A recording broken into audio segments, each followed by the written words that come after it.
Hello, and welcome to another episode of Boundless Body Radio. I'm your host, Casey Ruff, and today we have another amazing guest to introduce to you now. Chris Boettcher is a doctor of physical therapy who became disillusioned with the traditional healthcare system after years of watching patients cycle through a broken system focused on profits instead of addressing root causes. Along with his brother Brett, he co founded Brother to Brother to help empower men and women to reclaim their health in the face of a declining food system and an over reliance on big pharma. A husband, a father of four, and 10-time Ironman athlete. Wow, Chris brings both professional expertise and lived experience to his mission. His journey from the clinic to coaching is driven by a passion to equip others with the tools to lead their families and communities. Through Brother to Brother, Chris shares practical strategies that cut through the mainstream narratives, helping others to build sustainable habits, challenge the status quo, and take ownership of their future. Rather than offering run of the mill fitness advice, their coaching focuses on achieving well being and health with simple habits, promising to help you find and implement lifestyle and diet changes that will allow you to reach your goals.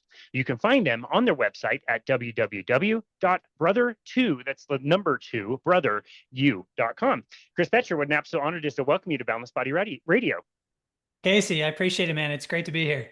It's an honor to host you. I've loved your content primarily on Twitter since I've been following you. You put out a lot of very thought-provoking posts, which I really appreciate. And a lot of people in the carnivore community are also following you as well. I know you're not, a carnivore yourself. You don't identify with really any diet besides getting a lot of protein. But I think it's interesting when a group of people that have found some disillusionment in, whether it be the nutrition field or the medical space, all kind of like recognize that what we're told as mainstream advice is not really working. They find other sources of information, including finding someone like you. Yeah, definitely. And it's been great to just play a small part in this kind of awakening process that seems to be going on as people are just understanding that the path we've been led on over the last several decades is just leading us to, become a sicker and sicker population. And there's a number of different ways, I think, for us to all get to the finish line in different, our own strategies and our own plans, whether it's carnivore, even on the, I'm not plant-based, but I know people who are using that to still get healthier. And so ultimately there's a lot that we're realizing we have in common, and it's great to be able to have these types of conversations. Absolutely. I want to talk about physical therapy itself and things you've learned along the way. I've talked to several physical therapists, and it's really interesting. It seems like a bit of a dichotomy to me because, generally speaking, physical therapists are some of the smartest people I know. They see the body in a totally different way.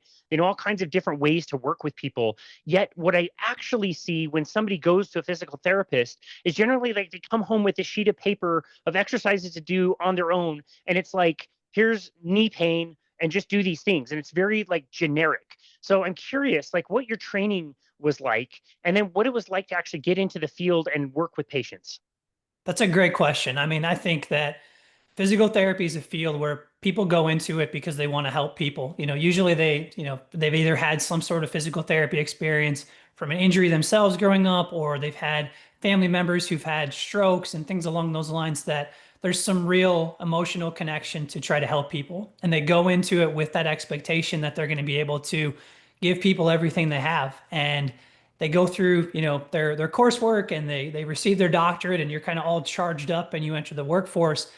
And then you kind of get slapped in the face by the reality of what our healthcare system looks like. And that, I know for me personally, I never felt like I was able to give people my full potential because instead of being able to, have conversations like this face to face and give someone everything I have for 45 minutes, an hour, whatever it might be, I'm thinking about I've got two other people in the clinic that I'm trying to keep busy, to keep, and that's a poor way to describe it, but you're trying to keep people busy ultimately. And so you can't, from the financial side of things, running a clinic, the reimbursement and the things that are set in place by these third-party payers make it extremely difficult for you to treat people on a one-on-one level.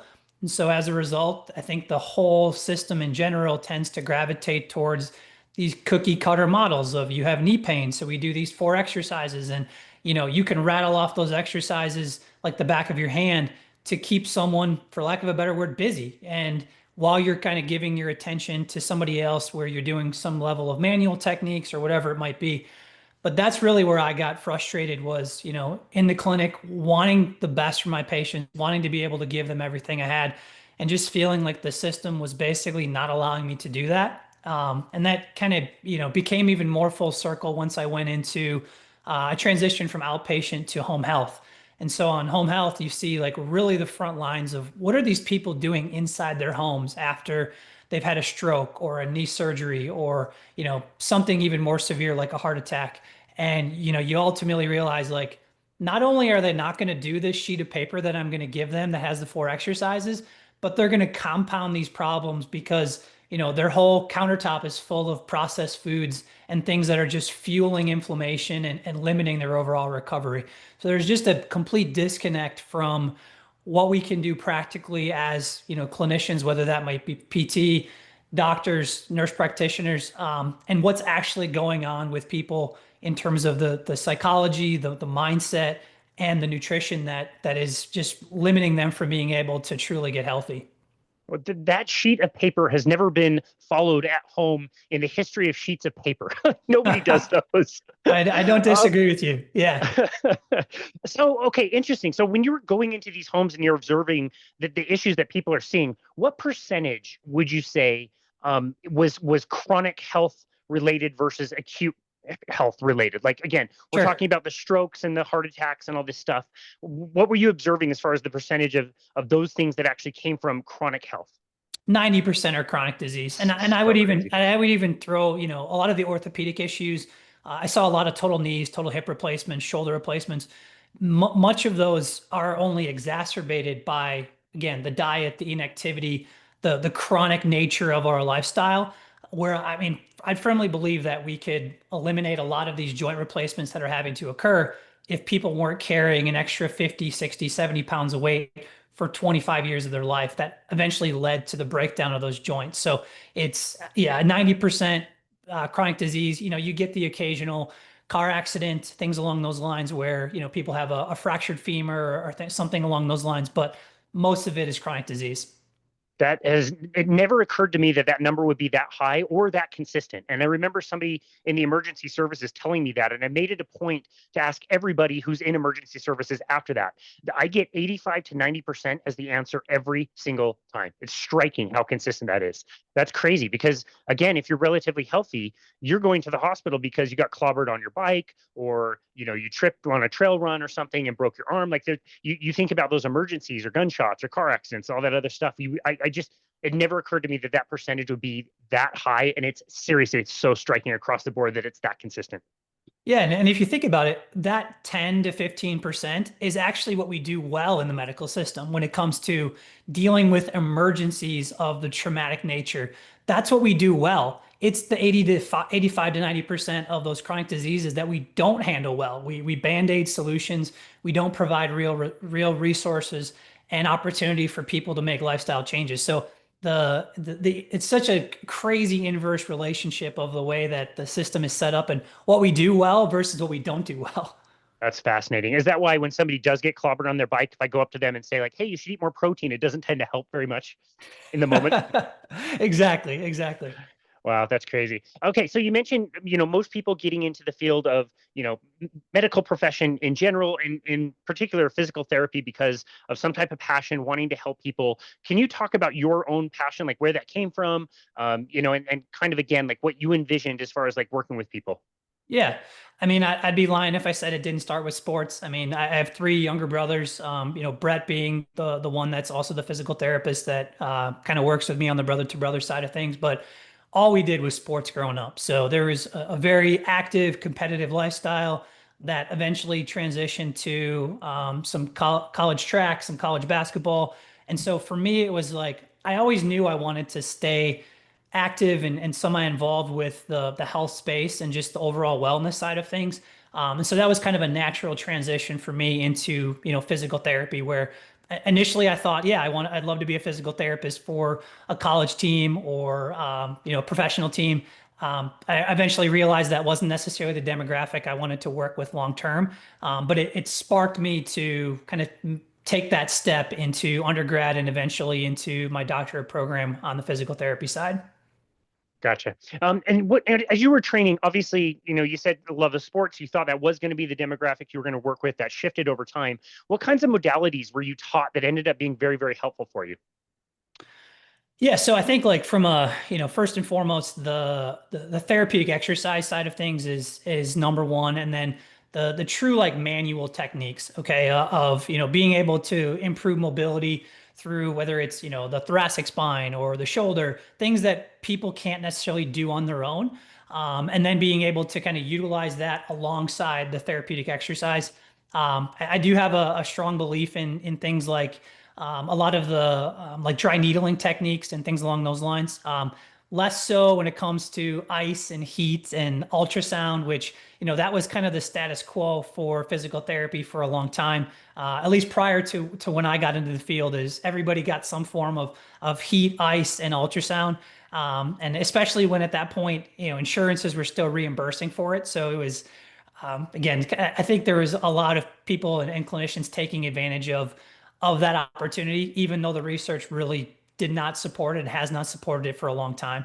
But yeah, those would kind of be the kind of the foundational things for me as far as treatment and modality techniques that I have the most confidence in.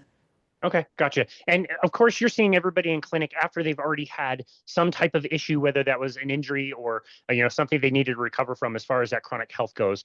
For people that they're already in a healthy space and they're wanting to kind of prevent injuries or things down the road, what kind of things could they be, kind of focusing on as far as like exercise, movement, that sort of thing? Yeah, so I come from the endurance space, so I obviously was doing a ton of running and cycling and things along those lines.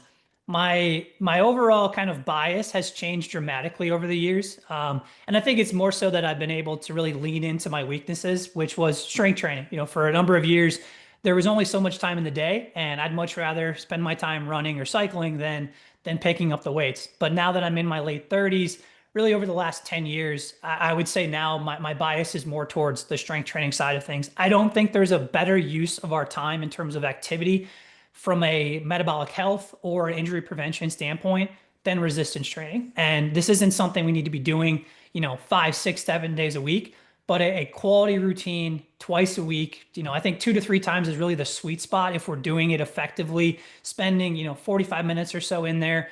I think injury prevention, what we can do from a stability and a strength standpoint to set our joints up for success, it really comes down to strength training. And then, yeah, aside from that, if you're looking for some more like nuanced things, I love the sauna. I think the sauna is an amazing opportunity for recovery.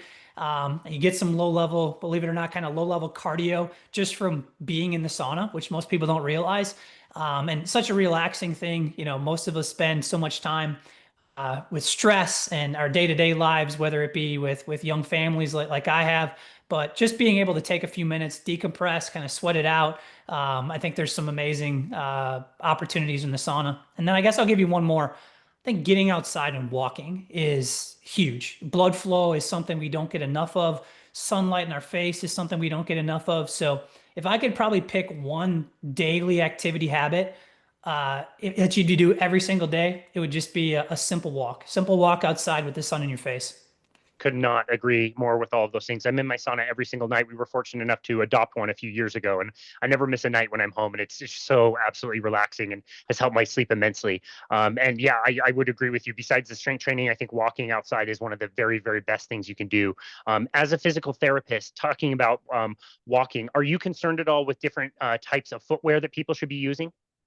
Yeah, another great question. So, my eyes have definitely been open to kind of the brokenness of our footwear in most cases. So, I've transitioned all of my shoes over the last probably 3, 4, 5 years to more of like a zero drop wide toe box shoe. You think about the foot as it's foundational to our movement patterns, and when we put our feet in restrictive shoes, we create almost like a casting effect of our feet. And the best way I can describe it is, think about what happens if you were to break your arm. You put a cast on it and you leave it on for 6, 8 weeks, take it off. That there's going to be so much atrophy that goes on in that musculature of the forearm or wherever that cast is placed.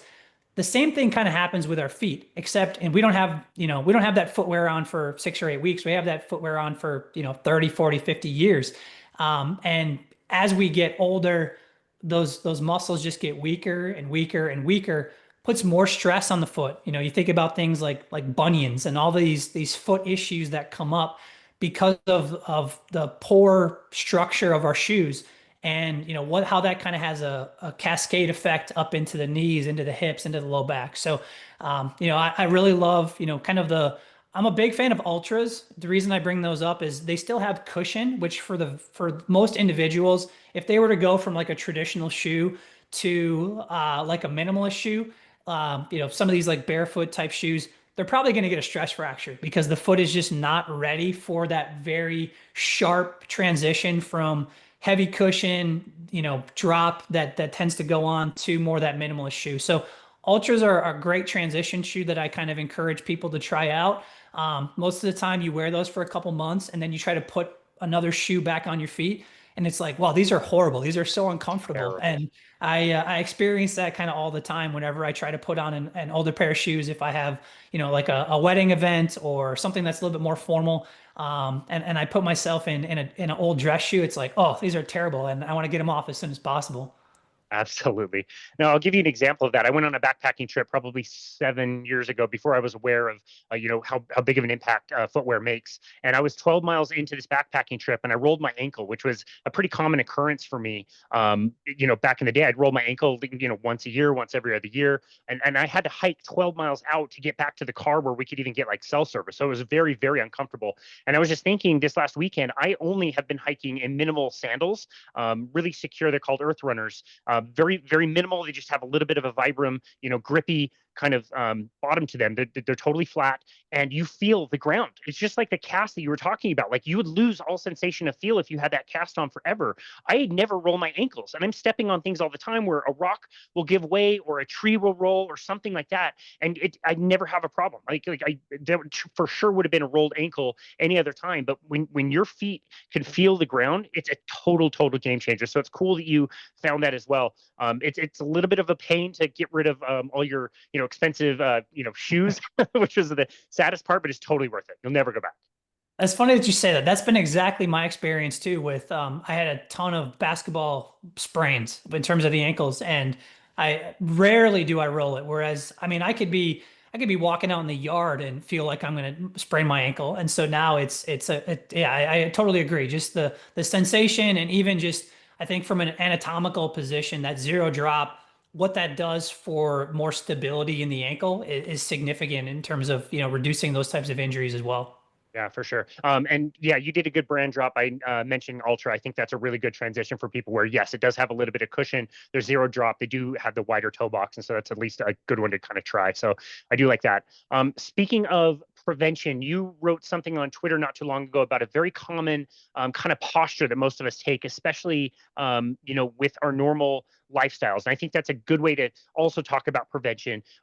We get a little bit crossed forward in the shoulders. Like most people, if you watch them kind of walking down the street, it's really prevalent with students I see walking to school. It's good that they're even walking to school. Not many people do that anyway. But you see this effect where people tend to have their shoulders kind of roll forward. The neck is kind of rolling forward. Their hips tend to kind of tip forward. Can you talk about that as far as a posture? Why that's not a great thing and how we can get out of that with proper movement? Yeah, so you're kind of talking about like more of that like kyphotic shoulder roll where you're kind of roll forward, and Yeah. then we would refer to kind of that tightness across the front of the hips as like anterior pelvic tilt. And so yeah, it's pretty common. I mean, honestly, if you sit a lot, if you're watching, working a lot at your desk, it's everything we do generally is in front of us and in a sitting position. So, you know, thinking about, okay, if this is what I'm going to be doing for most of my day, either at work or in the classroom or whatever it might be, what are some things that we can do to kind of offset that? And, walking would be number one, just getting up and moving more often, doing it without some level of distraction. I don't want people looking at their phone, trying to take walks. That kind of defeats some of the purpose of it. And taking it one step further on the walking, I'm a big fan of incline walking, because what it does is you naturally have to activate kind of the backside of your hips. I call it the posterior chain. So you think about like your glutes, your hamstrings, your calf, and it's going to force you to kind of open up your gait so that those areas that tend to get very tight across the front of the hips you're offsetting that with walking on an incline. It's also an easy way to kind of get the heart rate up a little bit.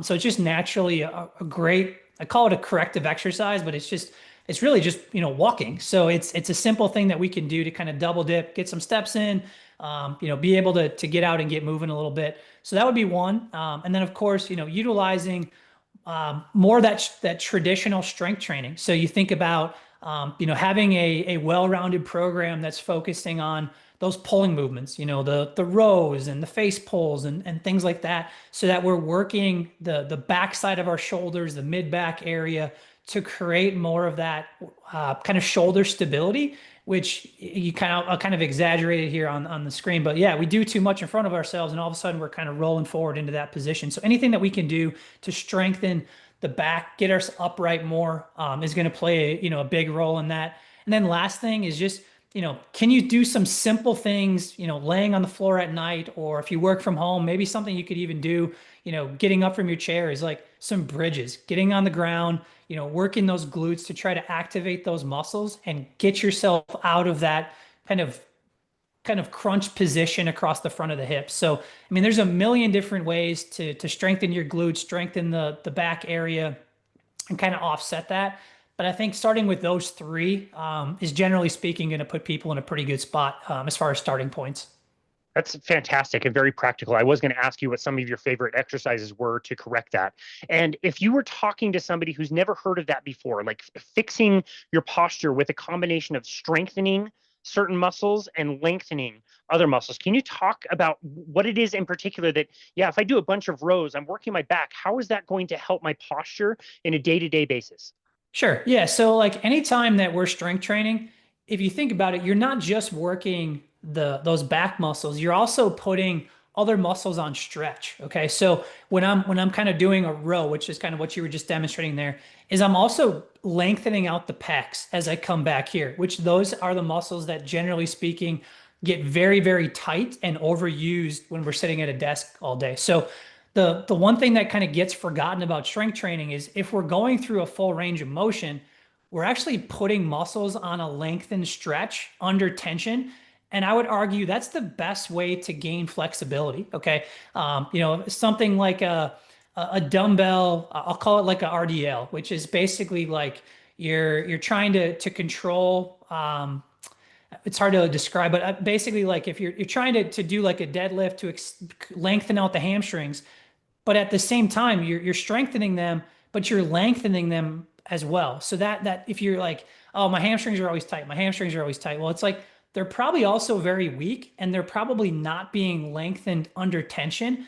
And I would say that's the best way to truly address flexibility issues, because if you just hold a position and you feel a good stretch, you feel a burn over time, you might feel good for 30 minutes, but then after that, those muscles are going to go right back to where they were before because you're not teaching them how to stay stronger in that lengthened position. And so most of the time, flexibility problems are not just a flexibility problem. They're usually more of a strength problem that isn't being addressed, through full range of motion.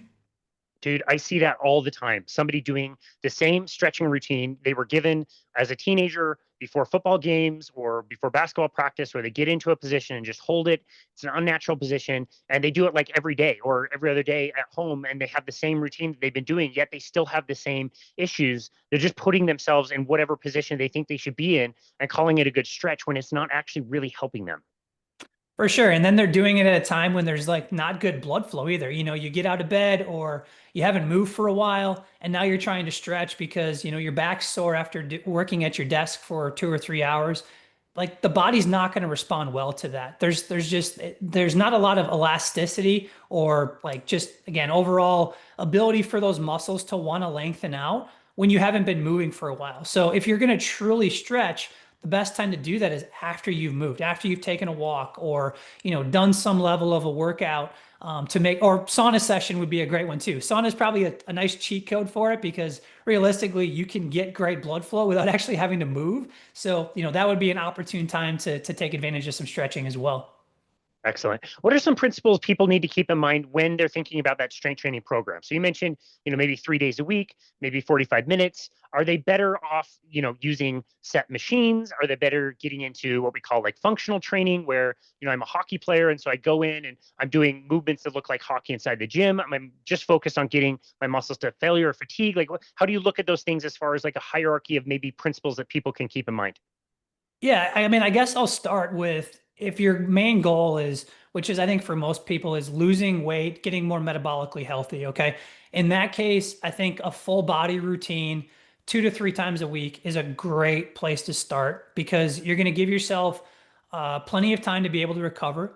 So if you're doing like a full body routine, you never want to do back-to-back days of working the same muscle group, especially early on in the process. Most of us are not Arnold Schwarzenegger, where not only are they able to move crazy amount of weights, but they're just genetically able to recover so much more efficiently than the average person is. Okay. And that's something to remember as we keep getting older. If you're thinking about getting into a strength training routine at 40, 50, 60 years old, which I would encourage everyone to do, regardless of what your age is, to get into a strength routine, recovery is super important. So if you're doing like a 3 day a week plan, never doing back-to-back days, making sure that you're listening to your body, and taking advantage of shorter sessions where I mentioned, like, I think 45 minutes for the vast majority of people is really going to be kind of that sweet spot. You don't need to be in the gym for 2 hours because as that volume increases, if you're doing like 2 sets of each exercise and you can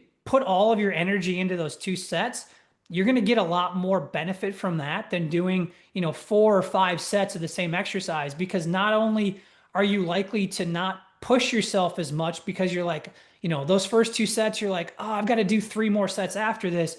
I'm going to leave a little gas in the tank. You're not going to maximize the benefit of those sets. And all that extra volume means all of that additional time and recovery that's going to be needed because every set that you're doing is causing some subtle tear down of the muscle that your body then has to rebuild from. So I really like the 2 max 3 set approach when it comes to each of your exercises and trying to do something that is, more of that like full body routine so you can get in, knock it out, hit all those muscle groups, get plenty of recovery, and then come back, 48, 72 hours later and do it all over again. I could not agree more. That wasn't necessarily what I was taught as a personal trainer, as far as my certification, but yeah, I found that to be way more true. And I kind of describe it as like a teeter totter, where as your frequency of exercise or volume, as you described, goes up, then the intensity on the other side has to drop. And I Right. find it way more helpful to have an intensity to send that signal to your body to really go through the process of getting strong. You don't need tons of volume to be able to do that. In fact, it's just like you said, I found that the more volume you add, it is just more recovery time, more time you have to devote to that exercise program to begin with anyway. More likely you're going to quit or you're going to get burned out of it to begin with when you can get that accomplished on such a lower level, pushing yourself hard. Like, it's not easy, but it's way more simple and more to the point. 100%. Yeah. And then, getting into, what you talked about as well is like sometimes that intensity for people when they're just getting started, they're a little bit reluctant to push themselves. And so if you're kind of new to the gym, this is where I think there's some real advantages of machine lifts because safety and form is number one. Okay. Well, the great thing about machines is it pretty much takes care of those 2 aspects for you. If the machines are fairly fixed in terms of how you can move and you can't crush yourself or drop a dumbbell on yourself with a machine. So that's where I think there's some real advantages for people that don't have a lot of experience of, having a quality routine that you can do 2 hard sets with on each machine and be able to find that sweet spot of what does it feel like to kind of push myself pretty close to failure with each set. And if you get kind of bored with the machines or you're looking for an additional challenge, that's where you can go ahead and then transition to, more like dumbbell movements, barbell movements from there.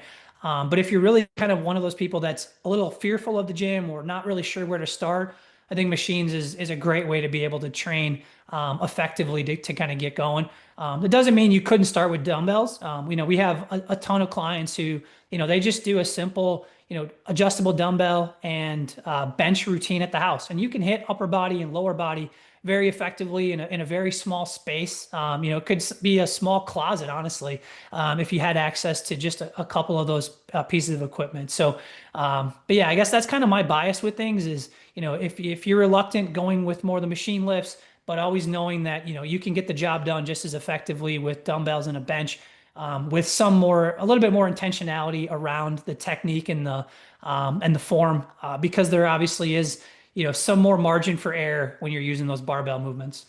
Love it. Yeah, I couldn't agree more. What about resistance bands? Have you found utility with people using resistance bands for certain exercises? Yes and no. I think from a rehabilitative standpoint, they can be useful because you're not necessarily working to try to train to failure.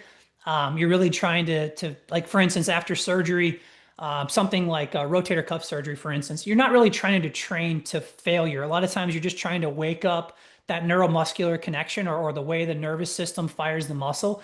And I think that's where some advantages to the resistance bands.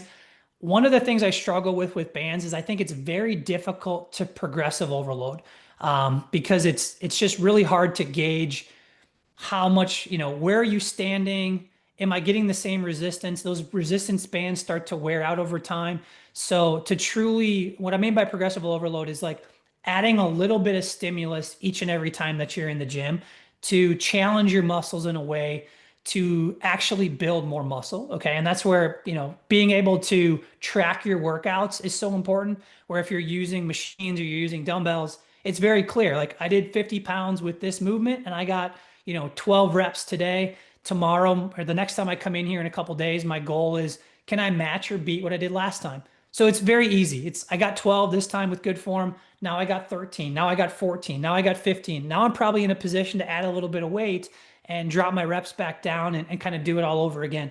That gets very difficult with bands, in my opinion, to be able to do that effectively. So if that's all you have access to, I think there's a time and a place where, it could be useful, but trying to get yourself to a point where you're able to eventually get to more of a traditional weight training routine.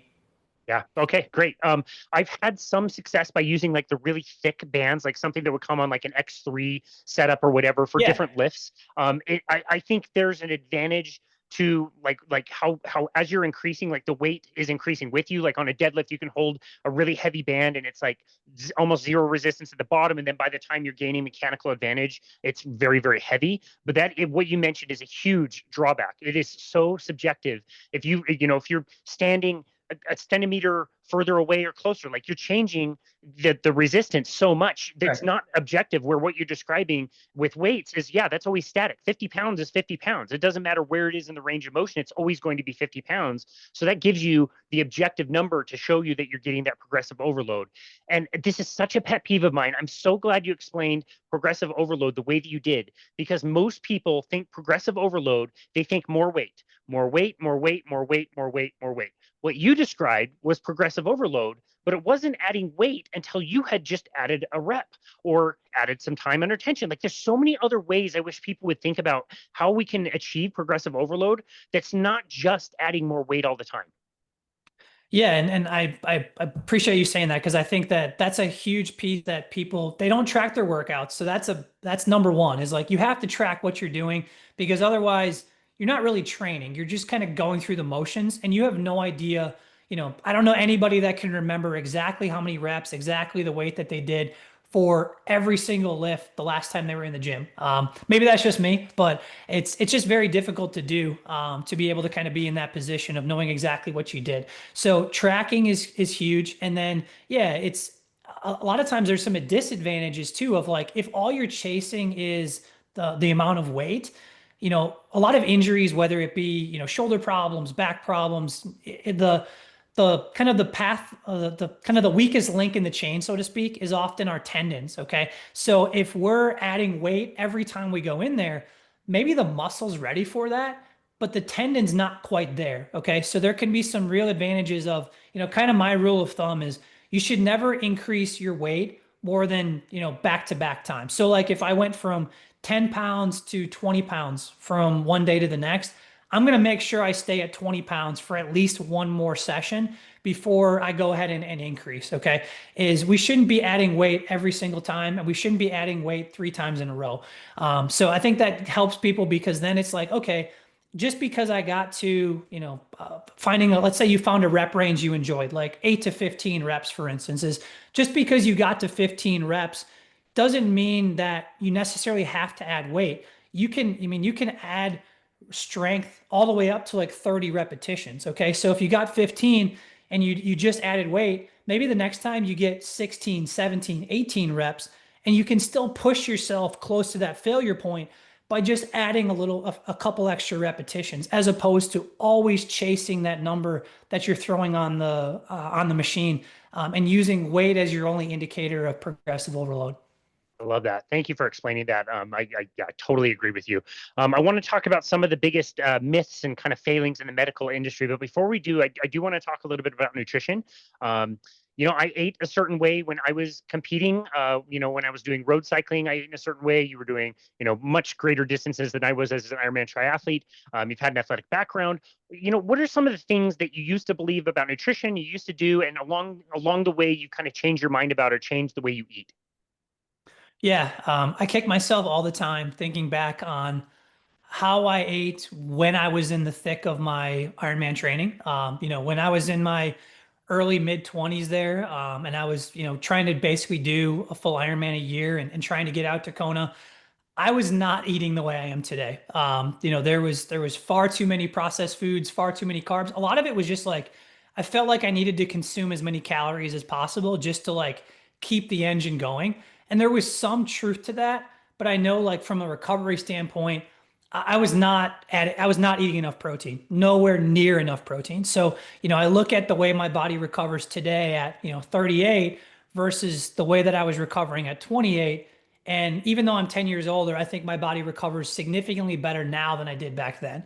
And a lot of that has to do with just the protein focus, making sure that I'm prioritizing more of like the quality carbs, fruits, potatoes, things like that, as opposed to, throwing in the processed rice and pasta, which, you can find quality options in both of those foods. It's just a lot harder to do, especially in America, versus, we have a lot of European clients and things like that who, yeah, their version of pasta is not our version of pasta. Let's just put it that way. So I think that's where I've really gained a lot of knowledge, and what I'm hoping I can continue to, test myself and push myself in some different ways in terms of, as I get close to 40 here and beyond, to take advantage of the nutrition and the habits that I'm creating now, versus a lot of the things that I was doing before. So protein, less processed foods. And the other thing is alcohol. If I'm honest, like I grew up in Wisconsin. It's we're the Milwaukee Brewers for a reason. Like alcohol was definitely a something that I partake in a lot, and more even while I was training. Just didn't think anything of it, of having a couple beers after a long ride and things like that. And I'm definitely not one of those people that says, you can't drink at all. But it's more so like understanding the negative recovery aspects of it, and kind of what I feel the day after I have a beer, or the day after I have a cocktail, and how it has kind of a negative effect for, 24, 48 hours after, even on my cognition and things along those lines. So less alcohol, more protein, less processed food. Pretty simple things that I think the vast majority of people understand and have heard before. But until you kind of see the effects on that over an extended period of time, sometimes it's hard to see kind of how much you're leaving on the table with, your overall ability day to day. And then also on the performance side, whether it's, trying to build strength, build muscle, or, having more of those like endurance focused events. Man, how many stomach aches, how many like nasty sugary products could we have prevented? All the Cytomax and goo, and we just lost a few brand sponsors of our show there, but like just terrible. It was awful to try to throw all that stuff down your stomach. And learning later in my career, like you could actually fat adapt. You could teach your body to run more on the fats and just have less reliance on some of that stuff. It's not that you can't go out and do these events and eat while you do it. It's such a different animal when you're reliant on all that stuff to get you through these rides and races, where if you can teach yourself to burn the stored fat, it's so much easier. Yeah, and it's always shocking. My wife and I did a kind of a relay run up in the Appalachian Mountains about 6 months or so ago, and it's always shocking to me to be around large numbers of the endurance community and such a great group of people, but how they can pour so much energy into activity and still like visibly look like there's probably high levels of insulin resistance going on. They're kind of still carrying the dad bod, not a lot of muscle mass. And, ultimately I think it's just because we feel like we can, as endurance athletes, run it off. And that only goes so far. Maybe you can get by with it in your 20s, but as you continue to kind of have those same habits in place in your 30s, 40s, 50s, and beyond, I think that those poor nutritional habits really rear their head. And it doesn't matter if you're marathon training most of the year, you still are going to be in a position where, because of those nutrition habits, the insulin resistance is building. And I thought it was I can't come up with the Ironman, the pro athlete's name, but really, I think he may even have won Kona one year. Came out as diabetic, and he Saw basically that. said like, I've had to change my habits because what I was doing to myself with all the goos, all the gels, all my training rides, it was just destroying my overall, insulin sensitivity. So, I think he was just one, case study that probably speaks to, even at the highest level, that stuff doesn't work day after day after day, that it can really lead to some negative consequences. Yeah, good call. And with that insulin resistance, not only are you talking about weight gain, and we do see, so many, bigger people doing endurance events, which is cool. It's great that you get to do them, but you would think with all the calorie burning and training and everything that they would be able to lean out. But with insulin resistance, I mean, the weight is one thing, the fat gain is one thing, but all the other things that come along with that, quite scary later in life, especially, the experience you had going into homes and seeing what was going on and seeing, the heart attacks, the high blood pressure, all this other stuff. Pretty terrible. And I know you've kind of gone through a journey with this as well. It's somewhat controversial, which I don't really think it should be, but some people want to make a debate about it. Tell us where you stand as far as the seed oils thing go. I know you've had some experience cutting them out, and I believe you said, if nothing else, you just felt way better. Where do you kind of land as far as seed oils in the diet? Yeah, I mean, I definitely don't think they're helpful for us. It's one of those things that the downside that I see right now, what's going on is it's becoming like, if I cut seed oils out, all of a sudden I'm somehow going to be, you know, drastically healthier and fit. I don't think it quite works that way. I think in general, we really have to kind of take a step back and look at more of like our day-to-day habits, our walking, our protein intake, like understanding things like the protein to calorie ratio, where, just because you're not eating seed oils doesn't mean your overall body composition is going to automatically improve. Now, I think that from an inflammation standpoint, you're likely going to see some improvements just by cutting those types of things out.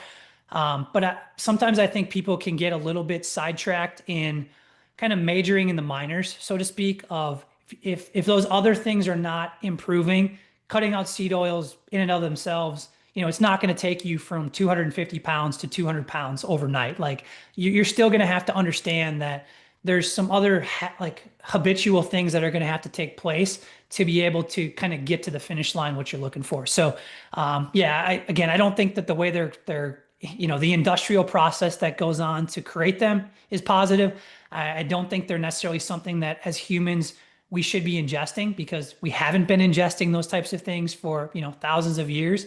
So to think that, the vast majority of, or a large percentage of our calories are now coming from them is somehow beneficial to us, I can't see that being the case. But I also don't think that they're necessarily like the only change people need to make to get healthy. That's the thing, right? Like that's the one thing you have to do to get there. Yeah. No, I agree with you. And the cool thing is, a lot of the benefit of, going on a lower carbohydrate diet is, by nature of it, you're probably getting rid of some of the seed oils anyway, and vice Yeah. versa. If you get rid of some of the seed oils, you're probably getting rid of some of the, processed carbohydrate as well. So, yeah, I think that's really good and practical. Like I said, I did want to ask you about, the medical system and big pharma. A lot of your posts on Twitter X, kind of are reflective of that. You write a lot about insulin resistance and high blood pressure, type 3 diabetes, which were, dementia and Alzheimer's and all these things. Can you talk about some of the myths that have been, I guess, permitted to kind of saturate the medical industry and are really causing a lot of harm today?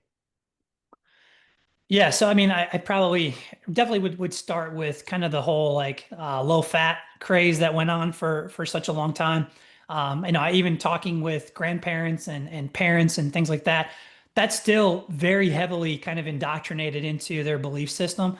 And again, I think that really has sparked a lot of the insulin resistance and things like that that have gone on. So this idea that somehow, quality fats, I know you're on the carnivore side of things, that's something we need. Our body needs those cholesterol to be able to just function. Like every cell of our body needs cholesterol, and our body naturally produces it as well. So to kind of, use cholesterol as the boogeyman for trying to mask, I believe, all of the issues that insulin resistance is causing is a very dangerous thing that we've created in the medical, and just our nutritional advice to begin with, altogether is, understanding. That's why if I had to teach people one thing, it would be insulin resistance, just understanding what causes that, why stable blood sugar is so important, and how ultimately, if we're doing that day to day, that stabilizes our triglycerides. That puts us in a position to probably improve our HDL levels.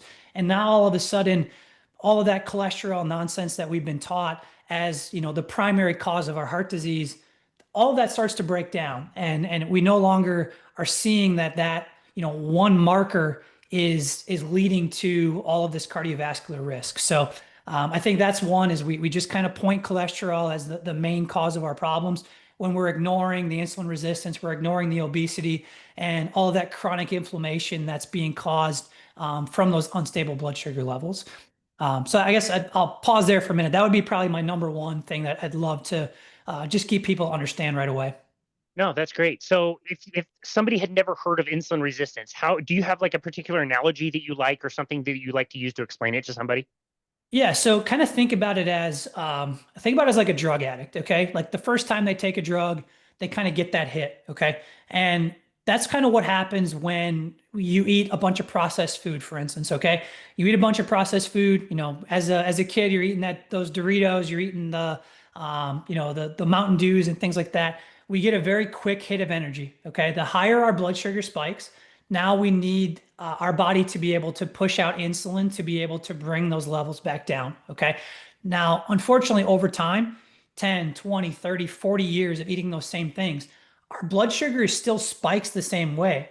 But unfortunately, like a drug addict, those same level of insulin, the same levels of insulin that brought our sugar levels down 10 or 15 years ago, now we need double, triple the amount of insulin to be able to bring things back down and kind of get that same hit to stabilize our blood sugar levels. Over time, we need more and more and more insulin to keep our blood sugar levels stable. And eventually, we can't keep up anymore. And now all of a sudden, your doctor might say, oh, your blood sugar levels are fine. And the next year, you're fine, you're fine, you're fine. But all of a sudden, he's like, you're pre-diabetic. And you're kind of throwing your hands up in the air saying, hey, wait a minute, my blood sugar levels have been fine. Well, your body just was unable to keep up with the insulin demands that were needed. So that's why I'm a big advocate for getting a fasting insulin score consistently. And it's, for whatever reason, it's not checked. Like 95% of the clients that we work with have never had a fasting insulin done. And I think it's mind-boggling for that to be ignored, but that's one data point that I think we should absolutely be tracking, because it can show us year by year, what is our insulin number doing? And if that number is slowly increasing, you may still have a stable blood sugar, but it should really cue you to say, hey, I better address this, because all of a sudden one day I'm going to wake up and I'm going to be pre-diabetic, or I'm going to be diabetic, and you're going to be blindsided by that diagnosis. Yeah, it's so true about the fasting insulin. I it's hard for me to say that that's an accident at this point. I think that's very much on purpose that they don't measure that. It's a very easy thing to get. And I love the drug addict analogy. And it's almost like if you came to me and said, "Hey, I'm doing cocaine every day," if I told you, well, okay, if you're not getting the same high, why don't we try fentanyl? Or like an alcoholic saying, like, I'm drinking, a 12 pack a night and I don't get a buzz anymore. What should I do? I would say, like, oh, well, here's some Jack Daniels. Like, you should have this. That's how we treat it. That's how we treat type 2 diabetes. When the insulin in your body is no longer sufficient and working, we give you more insulin. It's crazy. It's pretty wild, isn't it? Yeah. And then again, you start to see that cascade effect of like, we have so many clients that come to us who they don't necessarily have like pre-diabetes or diabetes, but they're like, I have high blood pressure. I want to get off my blood pressure medications. You address that insulin sensitivity and that blood pressure just goes boom, and it falls off a cliff.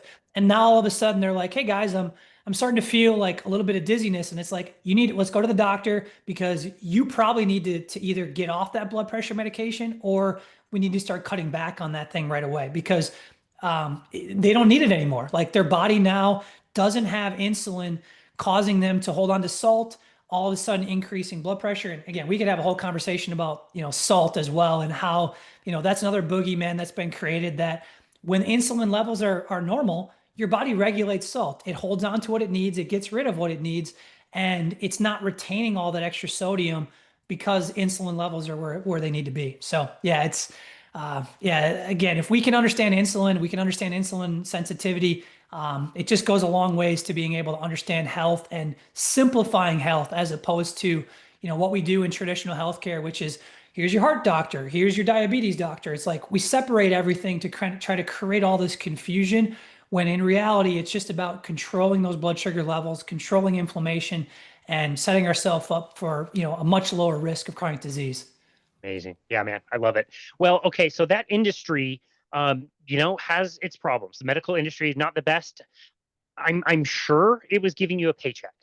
It would be really, really difficult to have, a job in an industry. You could have a career, maybe not the best as far as satisfaction was going and not seeing the improvement that you maybe thought you were going to help people with, but you were getting a stable paycheck. To then go off and do your own thing must have been really scary. Can you tell us about that process? Yeah, I mean, I would be lying if I said it was a stupid move financially for a period of time. But I knew that short term that it was worth the risk and worth the headaches that it created. Thankfully, I had a very supportive family that believed in what I was doing because healthcare in general, I call it a golden handcuff. Okay. You have this steady paycheck and for the vast majority of people is above average of what you can earn doing anything else, okay? And to go along with that, you also have been handcuffed by student loans. So you're being handed a quality paycheck and at the same time you have this, very expensive student loan payment that you need to be able to make because I think there's a lot of psychology that kind of goes into this too of like you almost have to turn your back on everything you were taught and the idea that I poured all this energy and all these years into schooling and now short term you almost feel like you're not using it to the best of your ability anymore. That's a hard pill to swallow, and I think for a lot of people in healthcare the titles, the letters behind their name, they become their identity. And so to say all of a sudden, like, this system is broken and I don't really want to be a part of this anymore, that's a real gut punch and something that most people I don't think they can handle. And so that's kind of where, Brett and I try to be outspoken about you can do this a different way. And I think the more people that are willing to step outside the system and bet on themselves, the more opportunity we have to teach people that there's another way to be healthy and it doesn't require us to have this dependency model that we've been kind of spoon fed over the years. That's amazing. Wow. Again, it just must have taken so much courage to be able to do that. And yeah, financially in the short term, probably not the best. But tell us, you tell us about what you've created. Tell us about Brother to Brother. Yeah, so again, it's evolved over the years. I mean, when we first started, believe it or not, Brett and I were doing a little podcast just talking about the brokenness of healthcare, talking about the brokenness of the monetary system, and all this stuff kind of flows together as well. But ultimately, we realized we have a lot of opportunity here to get on the front lines with people who have lost faith in the system, who their husbands, wives, fathers, who are trying to do better, but they don't really know how to do it, and they don't trust to necessarily go to their GP. They're not getting the advice that they need to take control of their health, and they need structure and they need accountability. And so that's really what we provide now is we take people where they are. And for us, my number one goal with everybody that I work with is sustainability because anybody can lose weight on any given diet for, 60 days, 90 days. But if you can truly turn it into a lifestyle approach, now we put health on what we call autopilot, where I can be a good dad. I can be doing everything I need to at work. I can take care of the responsibilities I have every single day. And health doesn't have to feel like a burden. In a lot of cases, I would argue it actually makes life easier because I'm not thinking about what I'm doing for breakfast. I've got two or three options that I love. and it's autopilot. Boom. I can knock it out in 5 minutes. I feel good until lunch and I do it again. Autopilot, at lunch. I've got a very simple system around my strength training and my movement throughout the day.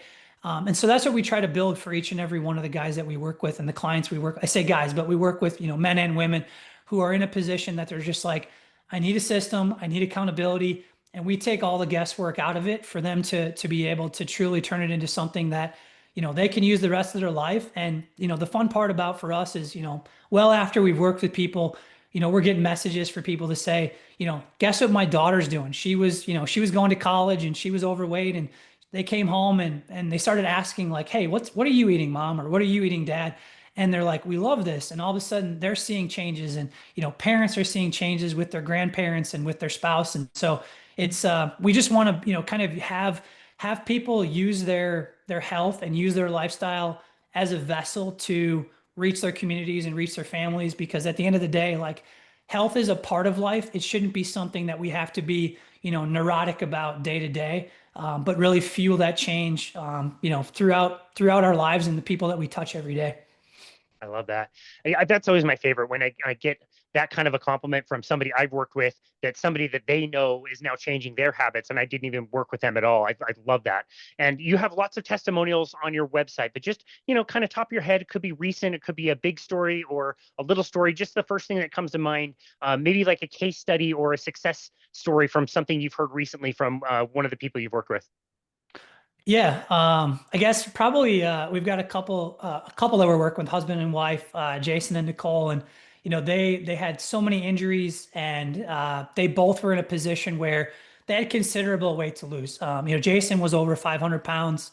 His wife was well over 200 pounds, and they've been with us now for a little over a year, and they didn't even know where to start. They basically were not able to exercise because of the limitations with their health and their mobility early on.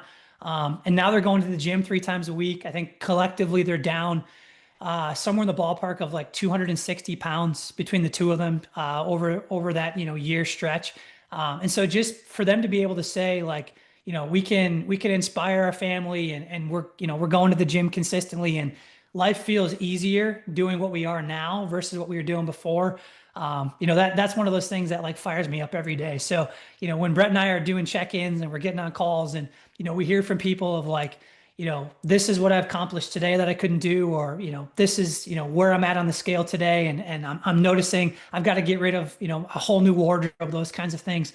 That's what kind of charges me up. And, that's one of those things that we didn't necessarily get the opportunity to do working in traditional healthcare, because we just weren't able to have that hands-on approach that we do, day in and day out with people right now. So yeah, I get fired up. You probably can tell just me talking about it is the best part of my job every single day is just hearing all the feedback and all the wins that clients are stacking every single day.